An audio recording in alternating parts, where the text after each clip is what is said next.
نحمده ونصلي على رسوله الكريم اما بعد فاعوذ بالله من الشيطان الرجيم بسم الله الرحمن الرحيم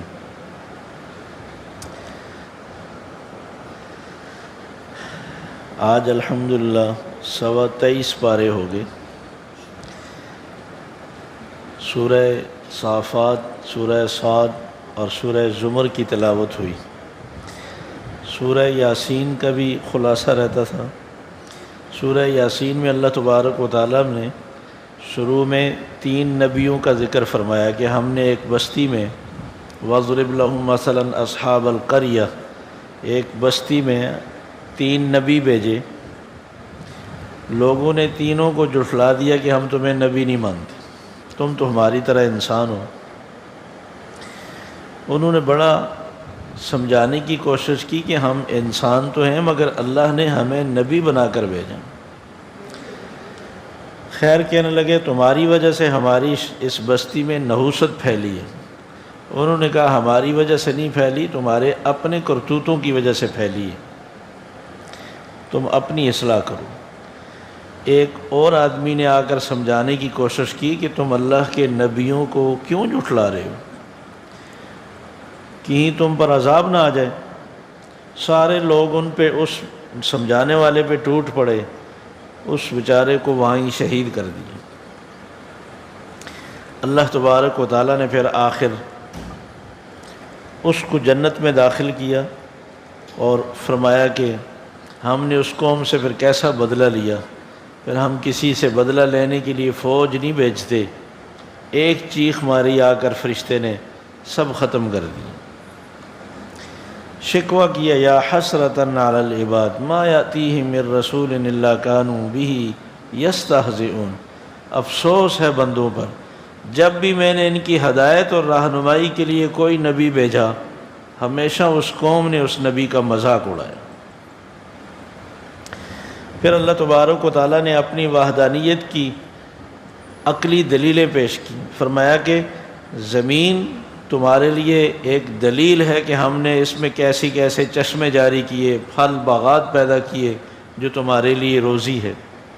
کوئی اللہ کے علاوہ یہ پیدا کر سکتا ہے؟ پھر اللہ تبارک و تعالیٰ نے نظام شمسی کو دلیل کے طور پر پیش کیا کہ دیکھو میں رات کی تاریکی سے کیسے روشنی پیدا کرتا ہوں، اور اس میں سورج اور چاند کا میں نے کیسا نظام بنایا کہ وہ اپنے اپنے مدار پہ چلتے ہیں۔ کل فی فلک یسبحون، اللہ کے علاوہ کوئی ہے جو روشنی لا سکے، تاریکی لا سکے، سورج کا نظام قائم کر سکے، چاند کو پابند کر سکے؟ یہ صرف ایک رب کا کمال ہے۔ پھر اللہ تبارک و تعالیٰ نے کشتیوں کو، بحری جہازوں کو دلیل کے طور پر پیش کیا کہ فرمایا یہ اس کی قدرت کی نشانی ہے، یہ سمندر میں کتنا سامان لے کر ادھر سے ادھر جاتے ہیں، کتنی روزی کماتے ہیں۔ ہے کوئی اللہ کے علاوہ جو ان کشتیوں کو ڈوبنے سے بچا سکے؟ خود بھی تم گواہ ہو کہ جب بحر میں پھنستے ہو تو پھر کہتے ہو کہ یا اللہ سوائے تیرے کوئی بچانے والا نہیں۔ شکوہ کیا، فرمایا کہ جب ان سے کہا جاتا ہے کہ اللہ کے نام پہ خرچ کرو، غریبوں پر کہتے ہیں ہم کیوں خرچ کریں، جب اللہ ہی ان کو نہیں کھلانا چاہتا تو ہم کیوں کھلائیں۔ پھر کہتے ہیں کہ وہ عذاب سے ڈراتے ہو تو کب آئے گا عذاب؟ فرمایا جس دن آیا نا تو پھر تمہیں وصیت کرنے کا بھی موقع نہیں ملے گا۔ اللہ تبارک و تعالیٰ نے پھر ماننے والوں کو خوشخبری سنائی کہ قیامت کے دن وہ جنت میں ہوں گے، جو ان کے جی میں آئے گا ان کو دیا جائے گا، اور مجرموں کو آخرت سے ڈرایا کہ ان کو کہا جائے گا وَامْتَازُوا الْيَوْمَ أَيُّهَا الْمُجْرِمُونَ، الگ ہو جاؤ تم۔ میں نے تم سے نہیں کہا تھا کہ شیطان تمہارا دشمن ہے، اس کی بات نہیں ماننا، اس کی عبادت نہیں کرنا، تم نے پھر اسی کی عبادت کی، جاؤ آپ جہنم میں۔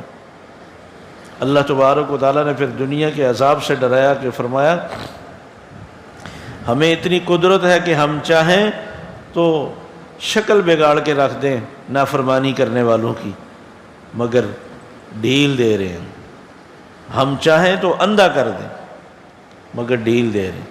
پھر فرمایا دلیل کے طور پر چوپاؤں کو پیش کیا کہ دیکھو میں نے تمہارے لیے کیسے کیسے جانور پیدا کیے ہیں، کچھ کے اوپر تم سواری کرتے ہو، کچھ پر سامان لاتے ہو، کچھ کا گوشت کھاتے ہو، دودھ پیتے ہو، اور تمہارے لیے کتنی میں نے سہولت کے انتظامات کیے ہیں۔ اللہ کو چھوڑ کر ایسوں کو معبود بنا رکھا ہے جو اپنی مدد بھی نہیں کر سکتے، وہ تمہاری کیا مدد کریں گے؟ فرمایا افسوس تو یہ ہے کہ وَهُمْ لَهُمْ جُنْدٌ مُحْضَرُونَ، خود ان کی حفاظت کے لیے ہر وقت چوکنے رہتے ہیں کہ ان کو کوئی نقصان نہ پہنچا دے، وہ تمہاری حفاظت کریں گے۔ پھر انسان سے شکوہ کیا کہ انسان اپنی خلقت پر غور نہیں کرتا، اور اس کو تعجب ہوتا ہے کہ مرنے کے بعد اللہ دوبارہ کیسے بوسیدہ ہڈیوں کو زندہ کریں گے۔ تم کیا چیز تھے، ایک پانی کا قطرہ تھے، اللہ نے تمہیں اتنا جسم 4-5 فٹ کا انسان بنا دیا۔ جو رب پانی کے قطرے سے تمہیں بنا سکتا ہے، اسی کے حکم سے یہ سارے دوبارہ زندہ ہو سکتے ہیں۔ جو ہرے درخت سے آگ پیدا کر سکتا ہے، اس کے لیے مٹی سے انسان کو اٹھانا پیدا کرنا کیا مشکل ہے۔ سورہ یاسین کی ساری سورت کا خلاصہ اللہ نے فَسُبْحَانَ الَّذِي بِيَدِهِ مَلَكُوتُ كُلِّ شَيْءٍ اس ایک آیت میں فرمایا ساری تعریفیں اس ذات کے لیے جس کے قبضے میں ساری کائنات کی بادشاہتی، وہ جس طرح چاہے جو چاہے ویسے ہو، اس کے علاوہ کوئی کچھ نہیں کر سکتا۔ فرمایا تمہیں اس کے پاس لوٹایا جائے گا، تم نے اس کو حساب دینا۔ سورہ صافات میں اللہ تبارک و تعالیٰ نے قسمیں اٹھا کر فرمایا ان الہکم لواحد، تم سب کا الہ ایک ہی ہے۔ الہ اس کو کہتے ہیں جو عالم الغیب ہو۔ الہ کی یہ خوبی اور صفت ہے کہ جو ہر ایک کی پکار سنے اور اس کو پورا بھی کر سکے، جو دور اور قریب سب کو برابر سنتا ہو، جو دنیا بھر کی بولیاں سمجھتا اور جانتا ہو، اور جو سب کا رازق اور مالک ہو۔ فرمایا کہ وہ ایک اللہ ہے۔ اور اس رب نے پھر جنات کا تذکرہ بھی فرمایا کہ اس اللہ نے تمہاری ہدایت کے لیے جو قرآن مجید اتارا اور اس کی حفاظت کا بھی کیسا انتظام کیا۔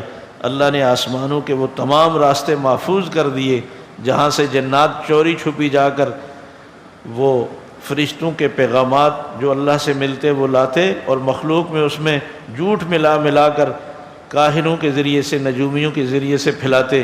مگر اللہ نے اس آخری شریعت کو جب اتارا تو اللہ نے جنات سے وہ سارے راستے محفوظ کر دیے۔ اب اگر کوئی جن جاتا ہے، کوئی چوری چھپی کوئی بات سن لے تو وہ ستارہ ٹوٹ کر اسے جلا دیتا ہے۔ صحیح بخاری کی ایک حدیث ہے، رسول اکرم صلی اللہ علیہ وسلم نے صحابہ سے پوچھا یہ بتاؤ اسلام میں آنے سے پہلے تم کیا سوچتے تھے کہ یہ ستارہ کیوں ٹوٹا ہے؟ صحابہ نے کہا کہ ہم تو یہ کہتے تھے آج کوئی بڑا آدمی پیدا ہوا ہے دنیا میں، یا کسی بڑے آدمی کی وفات ہوئی ہے تو یہ ستارہ ٹوٹ گیا۔ آپ نے فرمایا ایسا کچھ نہیں، نہ کسی کی پیدائش پر کوئی ستارہ ٹوٹتا ہے، نہ کسی کی وفات پر ٹوٹتا ہے۔ یہ اللہ تبارک و تعالیٰ جنات کو جو اس طرح کے پیغامات سننے کی کوشش کرتے ہیں اور پھر کاہنوں تک پہنچاتے ہیں، ان کو جلانے کے لیے اللہ تبارک و تعالیٰ یہ ستارے توڑتے ہیں۔ یہ اللہ کا ایک حفاظتی نظام ہے۔ پھر اللہ تبارک و تعالیٰ نے دو دوستوں کا تذکرہ فرمایا کہ دو دوست تھے، دونوں دنیا سے چلے گئے، ایک کافر تھا ایک مسلمان تھا، پارٹنر تھے، آپس میں کاروبار کرتے کرتے آخر پھر انہیں جب بٹوارہ کیا، تقسیم کر دیا اپنا اپنا حصہ۔ تفسیر ابن کثیر میں ہے کوئی 4000 درہم ایک کو ملے، 4000 دوسرے کو ملے۔ ایک نے اپنا مکان بنایا عالی شان، شادی کی اور اس میں ضرورت کی چیزیں خریدی اور کاروبار پہ پھر اپنا لگایا تو اس کا اچھا نظام چلنے لگ گیا۔ اس نے کیا کیا، اس نے کہا کہ یا اللہ میرے دوست نے پلاٹ لیا ہے، مجھے دنیا میں پلاٹ نہیں چاہیے، مجھے جنت میں چاہیے، یہ 1000 میں صدقہ کر رہا ہوں، مجھے جنت میں پلاٹ چاہیے۔ اس نے مکان بنایا، اس کو بلایا دیکھنے کے لیے، اس نے دیکھا، اس کو بڑا پسند آیا، کہنے لگا یا اللہ مجھے دنیا میں مکان نہیں چاہیے، مجھے جنت میں چاہیے، یہ 1000 میں صدقہ کر رہا ہوں، مجھے جنت میں اس کا مکان چاہیے۔ اس نے اپنی شادی پہ بلایا، یہ شادی میں گیا ہے، اس نے واپس آ کر کہا یا اللہ مجھے جنت میں بیوی چاہیے۔ اس نے 1000 پھر صدقہ کیے، سارے اس نے صدقہ کر کے ختم کر دیے، اور اس نے اپنی دنیا پہ لگائے اور نظر بھی آ رہے تھے۔ ایک دن اس کو کہنے لگا کیا پاگل اور بیوقوف ہو تم، سارے پیسے تم نے اڑا دیے، تمہیں یقین ہے کہ تمہیں جنت میں پلاٹ ملے گا، تمہیں جنت میں مکان ملے گا؟ تمہاری جنت میں شادی ہوگی، دماغ ٹھیک ہے؟ یہ دیکھو میرا مکان، آج میں کتنے سکون سے رہ رہا ہوں۔ اس نے کہا کب تک رہو گے؟ یہ مکان پلاٹ ادھر ہی رہ جائے گا، آخرت کی بھی تو سوچو۔ بہرحال ان کا آپس میں تبصرہ ہوا، اور جب یہ بندہ دنیا سے گیا جس نے صدقے کیے تھے اپنی دولت کو، آخرت میں گیا، اللہ تبارک و تعالیٰ نے فرمایا یہ تمہارا پلاٹ ہے، یہ تمہارا محل ہے، یہ تمہاری بیوی ہے، سکون سے جو چیز تمہیں چاہیے لو۔ کہنے لگا یا اللہ، میرا ایک دوست تھا جو مجھے ہمیشہ ملامت کرتا تھا کہ کیسے پاگل ہو، کہاں سے ملے گا پلاٹ اور کہاں سے ملے گا تمہیں مکان اور کدھر تمہاری شادی ہوگی؟ اللہ نے فرمایا اچھا تم اس دوست کو دیکھنا چاہتے ہو؟ ہاں یا اللہ وہ کہاں ہے؟ پردے ہٹائیں گے تو وہ جہنم کے بیچ میں جل رہا ہوگا، اور یہ کہے گا اگر میرے رب کا مجھ پہ فضل نہ ہوتا تو نے مجھے تباہ کر دیا تھا، یہ مایوس کرنے والی باتیں تو نے مجھے کہی تھی کہ کوئی پلاٹ ولاٹ نہیں ملے گا، کچھ نہیں ہوگا، میرے رب نے مجھے سب کچھ دے دیا۔ فرمایا کہ یہ ہے کام کرنے کا جو بغیر دیکھے اس نے اللہ کی ذات پہ توکل کر کے اپنا مال خرچ کیا، اور اللہ تبارک و تعالیٰ وعدے کے سچے ہیں، وہ پورا پورا دیتے ہیں، بلکہ اس سے زیادہ دیتے ہیں۔ پھر اللہ تبارک و تعالیٰ نے 7 نبیوں کے واقعات سنائے، حضرت نوح علیہ السلام کا، حضرت ابراہیم علیہ السلام کا، حضرت موسیٰ علیہ السلام اور ہارون علیہ السلام کا، حضرت الیاس علیہ السلام کا، حضرت لوط علیہ السلام کا، اور حضرت یونس علیہ السلام کا۔ ان سارے نبیوں کے واقعات سنائے کہ دیکھو جب ہماری طرف سے امتحان کوئی آزمائش آئے نبیوں پر بھی تو وہ ہمارے سامنے گڑ گڑا کر ہم سے وہ مدد مانگتے ہیں، ہمارے سامنے وہ عاجزی اور انکساری کا اظہار کرتے ہیں، اور ہر واقعہ سنانے کے بعد فرمایا سلام علی نوح فی العالمین، سارے عالم میں نوح پر سلامتی ہی سلامتی ہو، ہم نے ساری قوموں میں نوح کا اچھا تذکرہ باقی رکھا۔ سلام علی ابراہیم، سلام علی موسیٰ و ہارون، سلام علی الیاسین، ان سارے نبیوں پر ہمیشہ کے لیے درود اور سلام ہو، اور ماننے والے ان پر درود اور سلام پڑھتے رہیں۔ یہ کسی کا اچھا تذکرہ باقی رکھنا یہ بھی اللہ کا ایک بڑا انعام ہے کہ آنے والی نسلیں اس کو اچھے الفاظ سے یاد کریں، یہ بھی ایک بڑا انعام ہے۔ یونس علیہ السلام کا آخر میں تذکرہ کر کے فرمایا کہ یونس علیہ السلام کو اللہ تبارک و تعالیٰ نے ایک آزمائش میں ڈالا کہ جب سمندر میں سوار تھے، کشتی میں جا رہے تھے اور کشتی بور میں پھنس گئی۔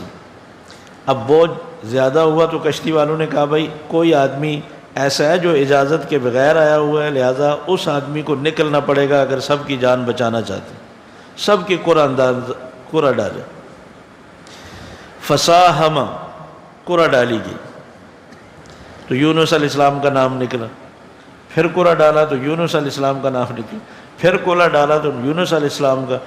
سارے مسافروں میں سب سے زیادہ بارونق نورانی چہرہ یونس علیہ السلام کا، اتنے ان کو یقین نہ آئے کہ یہ کیسے ہو سکتا ہے، وہ ایک نبی ہیں، ان کا اپنا جلال، اپنی وجاہت۔ یونس علیہ السلام سمجھ گئے کہ میں اللہ کا حکم آنے سے پہلے میں ہی اپنی بستی سے نکلا ہوں، شاید مجھے اللہ تبارک و تعالیٰ امتحان میں ڈالے۔ یونس علیہ السلام نے کشتی سے چھلانگ لگا دی۔ اللہ نے مچھلی کو حکم دیا کہ مچھلی کہ یونس کو نگل لے، لیکن مچھلی کو یہ اجازت نہیں تھی کہ تمہاری خوراک نہیں ہے، بس ایک کشتی سے نکلے تو دوسری کشتی میں چلے گی۔ وہ مچھلی کیا تھی؟ وہ بھی ایک جہاز تھا۔ اس کو حکم ہوا کہ سمندر کی تہہ میں، اللہ تبارک و تعالیٰ فرماتے ہیں فنادى في الظلمات اللہ الہ الا انت سبحانک انی کنت من الظالمین۔ سمندر کی تہہ کا اندھیرا، رات کا اندھیرا، مچھلی کے پیٹ کا اندھیرا، کئی اندھیروں میں یونس نے اس سمندر کی تہہ میں بھی پھر ہمیں ہی پکارا کہ اللہ لا الہ الا انت، یا اللہ اس کائنات میں مشکل کشا صرف تو ہے، میری اس مشکل کو آسان کر۔ فرمایا کہ اگر یونس یہ تسبیح نہ پڑھتا قیامت تک مچھلی کے پیٹ ہی میں رہتا۔ اچھا، کوئی ذکر نہیں کہ یہ 1.25 دفعہ پڑھی تھی تسبیح یا 1,00,000 دفعہ پڑھی، یہ سب ہم نے بنا لی کہ 1.25 پڑھیں گے تب فائدہ ہوگا، اب پڑھتے ہی کوئی نہیں۔ ہمت ہے کسی میں 1.25 پڑھنے کی؟ پھر کرائے کے بندے لائے جاتے ہیں، وہ ایک ایک دانہ نہیں پڑھتے، وہ ایسے لپیں بار بار کے ڈالتے ہیں۔ کیوں اپنے اوپر مسلط کر لی خامہ چیز جس کو نہ اللہ نے بتایا، نہ رسول اکرم صلی اللہ علیہ وسلم نے بتایا، نہ محدثین مفسرین نے بتایا، کسی جگہ نہیں بتایا گیا۔ خواب میں دیکھا کہ جو ایک نوجوان نے اپنی والدہ کو عذاب میں دیکھا، اس نے پھر 1.25 دفعہ یہ آیت کریمہ کا ختم کیا، اور پھر خواب میں دیکھا کہ اس کی والدہ کی بخشش ہو گئی، بس اس کی خواب کو حجت بنا دیا ساری قوم کے لیے۔ رسول اکرم صلی اللہ علیہ وسلم ہمارے لیے نمونہ بن کر آئے ہیں۔ آپ نے کبھی 1.25 دفعہ پڑھا؟ آپ نے حکم دیا؟ کسی صحابی کا حکم ہے؟ پڑھتے رہیں جتنا آسانی سے پڑھ سکتے ہیں جب تک آپ کا کام حل نہیں ہوا۔ قوم نے کہا، صحابہ نے پوچھا کہ یا رسول اللہ، اس آیت کریمہ سے صرف یونس علیہ السلام کو فائدہ ہوا ہے یا اور بھی کسی کو فائدہ ہو سکتا ہے؟ فرمایا کہ تم نے آیت میں غور نہیں کیا۔ اللہ فرماتے ہیں ہم نے یونس کی مشکل کو آسان کیا، اسی طرح وَكَذَلِكَ نُنْجِي الْمُؤْمِنِينَ، ہم ایمان والوں کو بھی ایسے ہی نجات دیتے ہیں۔ یہ تو فرمایا سب کے لیے۔ اللہ ہمیں عمل کی توفیق نصیب فرمائے۔ ایک دفعہ ایک نوجوان نے مجھے کہا کہ امام صاحب یہ بات سمجھ نہیں آئی، میں نے آیت کریمہ کا ختم رکھا، پہلے تو آ ہی کوئی نہیں رہا تھا، 3-4 آدمی تیار ہوئے، تو انہوں نے کہا کہ پیالے بھر کے پانی کے رکھ دیں۔ میں نے رکھ دیے تو وہ تھوڑی دیر کے بعد وہ تسبیحیں جو ہے نا اس پیالے میں ڈبوتے پھر نکالتے۔ تو میں نے پوچھا کہ یہ کیوں کر رہے ہیں؟ کہنے لگے یہ وظیفہ، یہ آیت کریمہ اتنی جلالی ہے کہ تسبیح بھی گرم ہو جاتی ہے، یہ اس کو بار بار ٹھنڈا کرنا پڑتا۔ کیسا جھوٹ!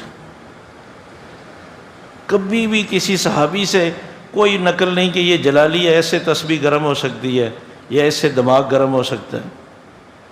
وہ 1.25 تو آپ کوئی بھی چیز کہیں کہ تو آپ کا دماغ گرم ہو جائے گا، کیوں اتنی زیادہ کہا ہے؟ وہ پیسے بٹورنے کے لیے اس کو ڈرا رہے تھے۔ اللہ ہماری حفاظت فرمائے۔ جب کام ہم خود نہیں کریں گے نا تو پھر ایسی تسبیحیں گرم ہوتی ہیں۔ اللہ تبارک و تعالیٰ نے پوری صورت کا خلاصہ صورت کی آخری آیت بیان کی ہے، سبحان ربک رب العزت عما یصفون وسلام علی المرسلین والحمد للہ رب العالمین۔ سبحان ربک رب العزت عما یصفون، اللہ کی ذات ہر طرح کے شریکوں سے پاک ہے، اس کا کوئی شریک نہیں۔ وسلام علی المرسلین، سارے رسولوں پر اللہ کی طرف سے سلامتی ہے، وہ اللہ کے سلامتی کے محتاج ہیں، ہمیشہ تکلیفوں میں مصیبتوں میں وہ اللہ سے سلامتی کے لیے گڑ گڑا کر دعائیں مانگتے تھے۔ والحمد للہ رب العالمین، تمام الوہیت کی خوبیاں اور صفات صرف اللہ میں پائی جاتی ہیں، اللہ کے علاوہ کسی میں نہیں پائی جاتی۔ اللہ کا کلام کتنی گہرائی والا ہے۔ اس کے بعد سورہ صاد ہے، سورہ صاد میں اللہ تبارک و تعالیٰ نے 5 بڑے بڑے انبیاء کے واقعات سنا کر پھر اللہ تبارک و تعالیٰ نے اپنی الوہیت کو بیان فرمایا داؤد کتنے عظیم اللہ کے نبی ہیں، بادشاہ ہیں۔ پھر اس کے بعد سلیمان علیہ السلام کتنے بڑے اللہ کے نبی ہیں اور بادشاہ ہیں، ساری دنیا کی وہ بادشاہت ان کو ملی ہے۔ اور اس کے بعد حضرت ایوب علیہ السلام کتنے بڑے نبی ہیں، اللہ نے بڑی دولت سے نوازا تھا۔ پھر ابراہیم علیہ السلام، اسحاق علیہ السلام، یعقوب علیہ السلام کا تذکرہ فرمایا کہ بڑے لوگ تھے۔ پھر اسماعیل علیہ السلام، یسع علیہ السلام، ذوالکفل، اور یہ تینوں نبیوں کا ذکر فرمایا یہ سارے نبی اللہ کے سامنے سجدے میں گر کر اللہ سے معافیاں مانگتے تھے۔ تو یہ سارے اللہ کے سامنے عجز و انکساری کرنے والے تھے۔ دنیا میں، کائنات میں ان سے زیادہ نیک ہستیاں کوئی ہو سکتی ہیں؟ ان سے زیادہ اللہ کے برگزیدہ کوئی ہو سکتے ہیں؟ جب یہ اللہ کو مجبور نہیں کر سکے تو اور کون ہے جو اللہ کو مجبور کریں گے؟ یہ اپنی فریاد کے لیے اللہ کے سامنے سر بسجود ہوتے ہیں، اللہ کے سامنے گڑ گڑاتے ہیں، اللہ سے مانگتے ہیں۔ دیکھو میرے ایوب کو جب وہ بیمار ہوا، تو اس نے شفا کے لیے مجھ سے درخواست کی۔ یہ اختیار اگر میں نے کسی مخلوق میں دیا ہوتا تو پھر میں ایوب کو دیتا نا۔ دیکھو میرے سلیمان کو ساری دنیا کی بادشاہت ہے، سارے اسباب ہیں، 100 بیویاں، کوئی اولاد نہیں ہوئی، ایک بیوی کے ہاں اولاد ہوئی، وہ بھی ناقص ادھورا بچہ جب کرسی پہ ڈالا گیا تو سجدے میں گر کر سلیمان نے معافی مانگی، یا اللہ میں انشاءاللہ کہنا بھول گیا تھا، سب کچھ ہے لیکن جب تک تو نہ چاہے تو کچھ نہیں ہو سکتا۔ سبحان اللہ۔ پھر اللہ تبارک و تعالیٰ نے جہنمیوں کا ذکر فرمایا کہ جب جہنم میں جائیں گے لڑیں گے آپس میں، ایک گروہ ڈالیں گے، ایک گروہ کہے گا یا اللہ انہوں نے ہمیں برباد کیا، وہ کہے گا یہ خود ایسے تھے، اچھا پھر یہ کہیں گے یا اللہ کچھ لوگ جن کو دنیا میں ہم شریر، بیوقوف، دہشت گرد سمجھتے تھے وہ نظر نہیں آ رہے جہنم میں، ہم ان کا مذاق اڑاتے تھے، یا یہ کہ اسی جہنم میں کسی کونے کھانچے میں ہماری آنکھوں میں دھوکہ ہے یا ہمیں نظر نہیں آ رہے؟ کہا جائے گا کہ نہیں، وہ صحیح تھے، تم جہنمی تھے، وہ جہنم میں نہیں ہیں، وہ جنت میں۔ جیسے مکہ والے رسول اکرم صلی اللہ علیہ وسلم کو نعوذ باللہ کہتے تھے کہ یہ گمراہ ہو گئے، صحابہ کو کہتے تھے باپ دادا کے دین سے پھر گئے، آج دنیا میں کفار مسلمانوں کے بارے میں کہتے ہیں یہ ایسے ہیں ویسے ہیں، وہ سمجھتے ہیں کہ جنت کے وارث ہم ہیں۔ اللہ نے فرمایا غلط فہمی میں نہ رہنا، جنت میں وہ جائے گا جو اللہ کے حکم کے مطابق، اللہ کے نبی کی تعلیمات کے مطابق زندگی گزار رہا ہوگا۔ اس غلط فہمی میں نہ رہنا کہ نبیوں کی اولاد ہیں تو جنت میں ہم ہی جائیں گے، اور ہمیں بھی فرمایا کہ اس غلط فہمی میں نہ رہنا کہ تم آخری نبی کی امتی ہو، جو مرضی ہے کرو تم جنت میں جاؤ گے، فیصلہ اعمال پر ہونا۔ پھر اللہ نے آخر میں شیطان کا ذکر فرمایا کہ شیطان کو جب سجدے کا حکم دیا اس نے انکار کیا تو شیطان نے قسم اٹھائی فَبِعِزَّتِكَ، یا اللہ تیری عزت کی قسم کھا کے کہتا ہوں تیرے بندوں کو گمراہ کرتا رہوں گا، ہاں مخلص بندے جو مجھ سے بچ جائیں تو چھوٹ جائیں گے۔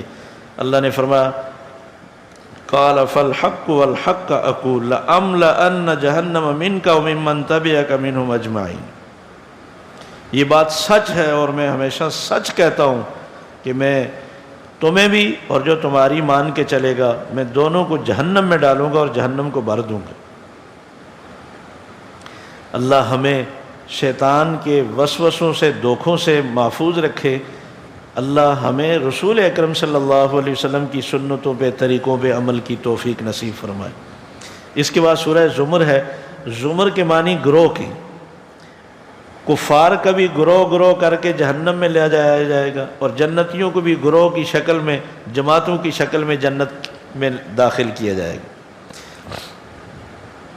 کفار کے جب گروہ جہنم کی طرف لائے جائیں گے تو وہاں فرشتے کہیں گے تمہیں کسی نے نہیں ڈرایا تھا دنیا میں اس جہنم سے، یہ سزائیں تمہیں کسی نے نہیں بتائی؟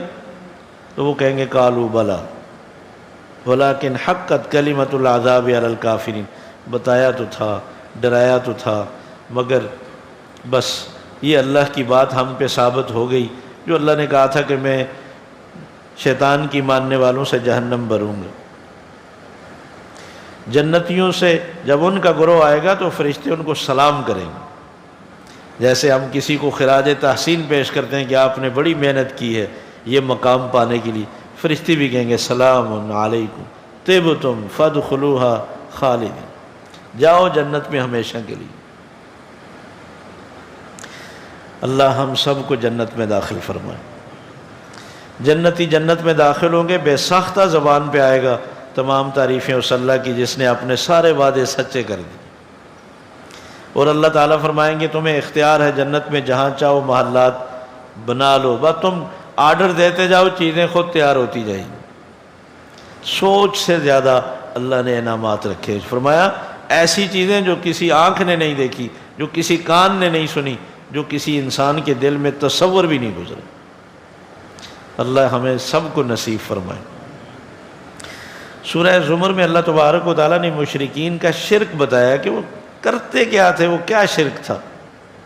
اللہ کو تو مانتے تھے، اللہ کی صفات کو بھی مانتے تھے، تو آیت نمبر 3 سورہ زمر کی آیت نمبر 3 میں فرمایا مشرکین نے کہا ما نعبدہم الا لیقربونا الی اللہ زلفی، ہم ان ہستیوں کی عبادت اس لیے نہیں کرتے کہ یہ خدا ہیں، یہ اللہ ہیں، نہیں نہیں نہیں، یہ اللہ کے شریک بھی نہیں ہیں،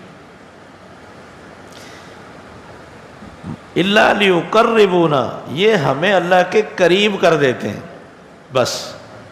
اور سورہ یونس میں فرمایا تھا ہؤلاء شفعاؤنا عند اللہ، ہم اللہ تک ڈائریکٹ پہنچ نہیں سکتے، یہ ہمارے سفارشی ہیں، ہماری فریاد ان کے سامنے، اور یہ پھر ہماری اللہ کے سامنے سفارش کر دیتے ہیں، صحت کے حوالے سے، روزی کے حوالے سے، عزت کے حوالے سے، اولاد کے حوالے سے، بس یہ سفارشی ہیں، ہم انہیں رب نہیں سمجھتے، اور یہ ہمیں قریب کر دیتے ہیں، ان کے نام کی نظر و نیاز دیتے ہیں، ان کے نام کے چڑھاوے چڑھاتے ہیں، ان کو پکارتے ہیں اپنی دعاؤں میں، بس یہ ہمیں اللہ کے قریب کر دیتے ہیں۔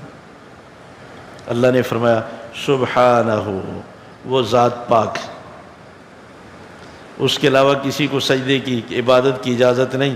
فرمایا کہ اس رب نے تمہیں ماں کے پیٹ میں 3 اندھیروں میں پیدا کیا، جلی کا اندھیرا،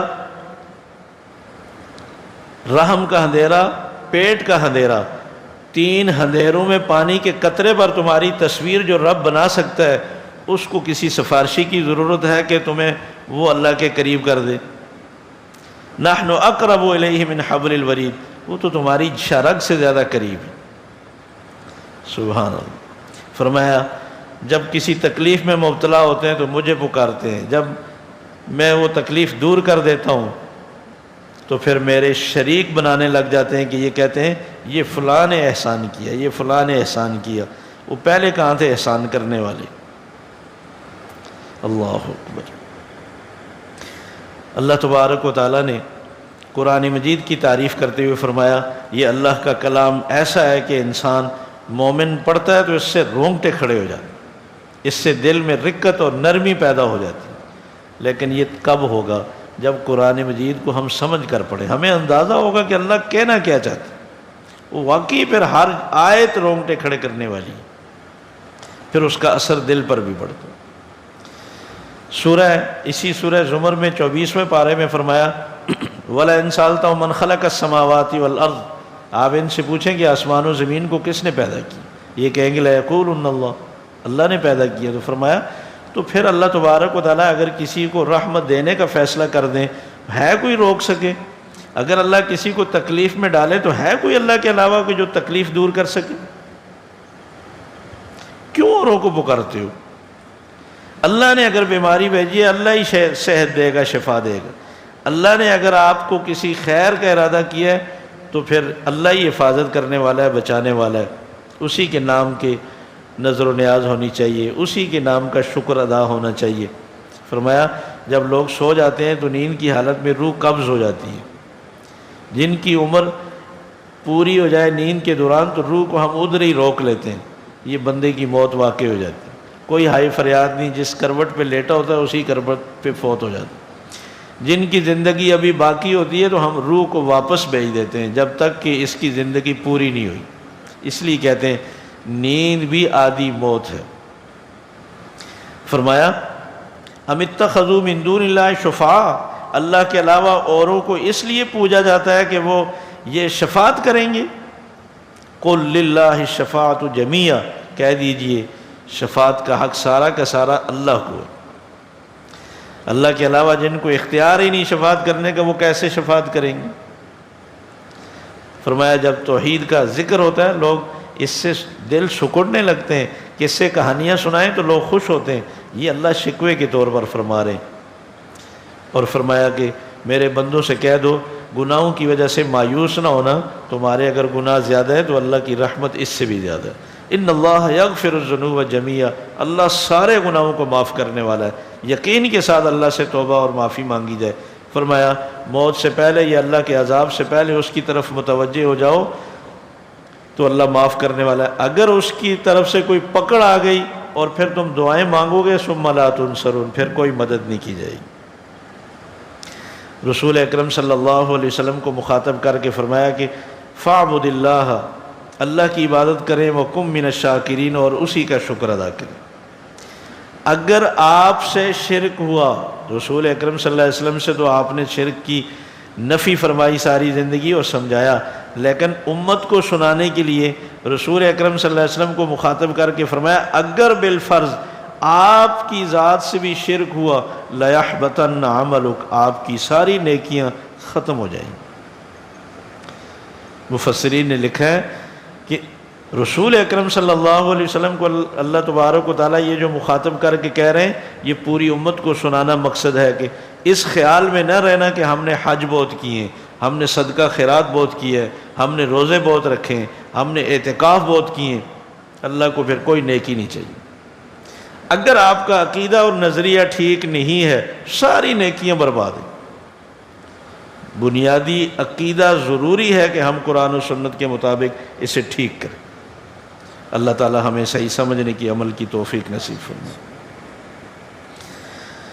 ربنا آتنا فی الدنیا حسنۃ وفی الآخرۃ حسنۃ وقنا عذاب النار۔ یا اللہ ہمارا بیٹھنا بولنا سننا صرف اور صرف آپ کی رضا کے لیے، یا اللہ تو اپنی بارگاہ میں اسے قبول فرما لے۔ یا اللہ ہمارے اس عمل کی وجہ سے ہمارے پچھلے سارے گناہوں کو معاف فرما دے۔ یا اللہ ہمارا عقیدہ اور نظریہ اپنی مرضی اپنی منشا کے مطابق بنا دے، قرآن و سنت کے مطابق ہمیں ہر بات پر یا اللہ صحیح فیصلہ کرنے کی توفیق نصیب فرما۔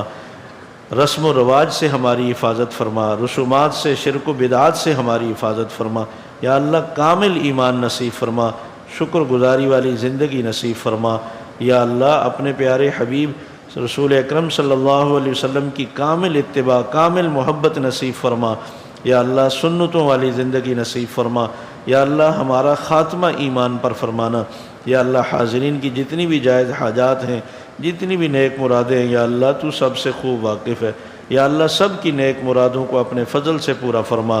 یا اللہ ہم بڑے کمزور ہیں، یا اللہ ہم نیت اور عزم اور ارادہ ہی کر سکتے ہیں، یا اللہ تو ہمیں اس پر استقامت نصیب فرما، ہماری مدد فرما، ہمیں دین کی سمجھ اور عمل کی توفیق نصیب فرما۔ یا اللہ جس جذبے اور جس اہتمام اور جس استقامت اور ہمت سے ہم رمضان المبارک میں عبادات کر رہے ہیں، یا اللہ ساری زندگی ایسا ہی جذبہ ایسی ہمت نصیب فرما۔ یا اللہ ہم چاہیں نہ چاہیں تیرے بندے اور تیری مخلوق ہیں، یا اللہ ہمیں پیشانی کے بالوں سے پکڑ کر اپنے سیدھے راستے پر چلا، ہر طرح کی برائی سے اپنی نافرمانی سے ہماری حفاظت فرما، ہمیں بھی ہماری اولاد کو بھی یا اللہ برے ماحول سے محفوظ فرما۔ یا اللہ پورے ملک کو قرآن و سنت کا ماحول بنا دے۔ یا اللہ اس ملک کی حفاظت فرما، اسے مستحکم فرما، اسے خوشحال بنا دے۔ یا اللہ تو اپنی نعمتوں سے مالا مال فرما دے۔ یا اللہ ہمیں صحیح قرآن و سنت کے مطابق فیصلے کرنے کی توفیق نصیب فرما۔ تو غیروں کا محتاج نہ بنانا، تو اپنا ہی محتاج بنا۔ اللہم صلی وسلم علی محمد وآلہ واصحابہ اجمعین برحمتک یا ارحم الراحمین۔